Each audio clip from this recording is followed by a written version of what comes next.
Yan, magandang araw dyan sa inyo. Saan man kayo ngayon, ingat-ingat pa rin tayo. Pasensya na pala kayo mga katrabaders kung ilang linggo tayo na nawala. Pang-araw kasi ang trabaho ko kaya hindi ako makapag-upload. Lalo na maaga pa yung pasok ko mga katrabaders. Kaya pasensya na talaga kayo. Sana suportahan nyo pa rin ako mga katrabaders kahit ganito man yung pag-upload ko na hindi tuloy-tuloy. Nandiyan pa rin kayo. Hindi nyo ako iniiwan. At thank you rin sa mga suporta nyo at saka yung mga subscriber ko, mga viewers ko na nandyan na nag-aabang sa akin. Kaya humihingi talaga ako sa inyo ng pasensya. May papakita pala ako sa inyo mga brothers sa mga manok natin na nagrulugon at hindi natin hinahawakan, at yung mga pinapainom natin na mga katulad ng tubig, hindi natin haluan ng mga gamot at mga vitamins, natural lang muna.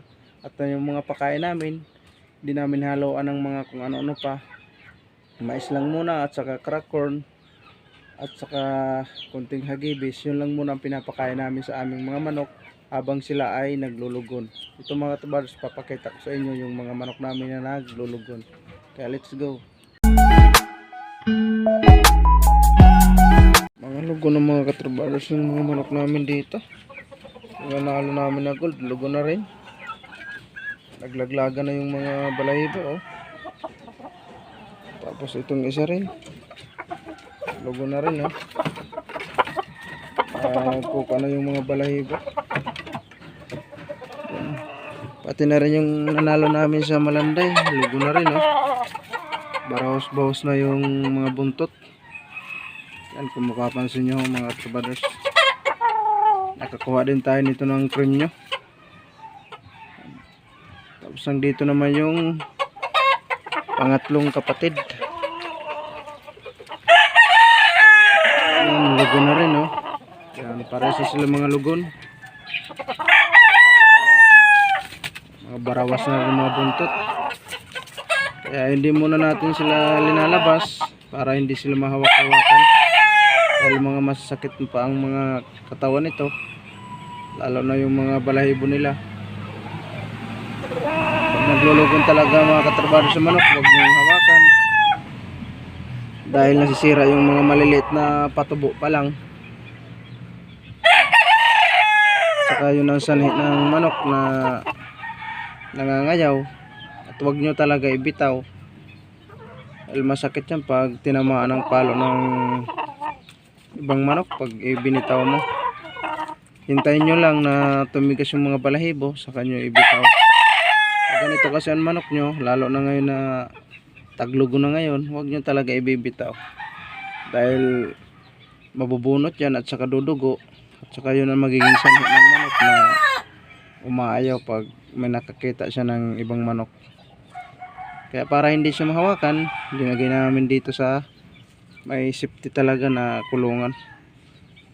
Lagi na lang namin siya linalagyan ng pagkain para, tapos tubig, at hindi namin sila hinahawakan.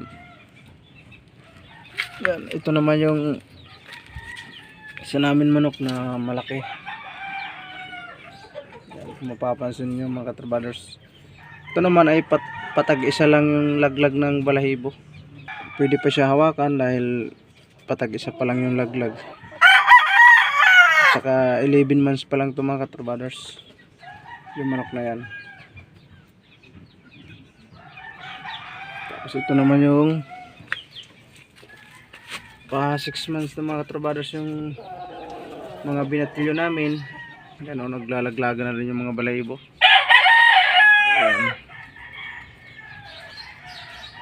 Makakuha na rin siya, bawas na rin yung mga buntot. 6 months na to. Ito pa yung kapatid niya. Buo na yung kanya balahibo. Ayan, magkapatid yung dalawa na yan, at saka dito sa isa. Mga magagandang manok yan mga katrabaders. Bloodline yan ng namin, Boston Sweater. Yan. Ito naman yung inahin namin na bata pa. Yan, gold siya. i-convert ko to doon sa isa namin na nanalo sa Pasay sa susunod na season mga katrabaders. Maganda rin to, saka maayos ang mga pinanggalingan nitong gold. Tingnan nyo mga higit mga katrabaders, tinabi ko lang siya dyan, magkatabi silang dalawa para mabilis siya maglaban, para gumigiri-giri siya sa babae, para itinabi natin yung mga kuha natin 6 months.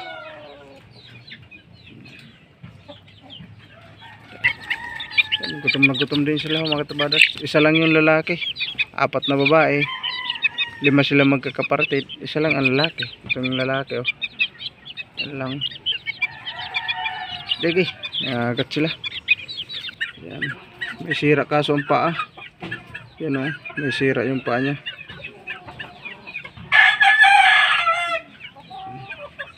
Dito ko lang tuloy na guys sa may gilid. 2 piraso to. Ito rin yung kasama dyan pa. Yan. Nagkaroon kaso ng sipon yung isa. Dito ko rin na guys. Yan. Pasensya na pala mga katrabaders kung ngayon lang tayo nakapag-upload uli. Dahil pang araw ako. Alas 6 pa yung pasok ko. Kaya hindi na ako nakakapag-upload mga katrabaders. Ilang linggo rin tayo na nawala. Ngayon na panggabi na ako, makaka-upload na naman tayo mga katrabaders kahit papano. Kaya pasensya na talaga kayo dyan sa aking mga viewers, subscriber. At sana nandiyan pa rin kayo mga katrabaders. Sasamahan pa rin nyo ako kahit ganito lang tayo mag-upload. Saka thank you sa mga pag-iintindi nyo sa akin. Hanggang dito lang muna tayo mga katrabaders. Thank you so much sa inyo dyan lahat. God bless.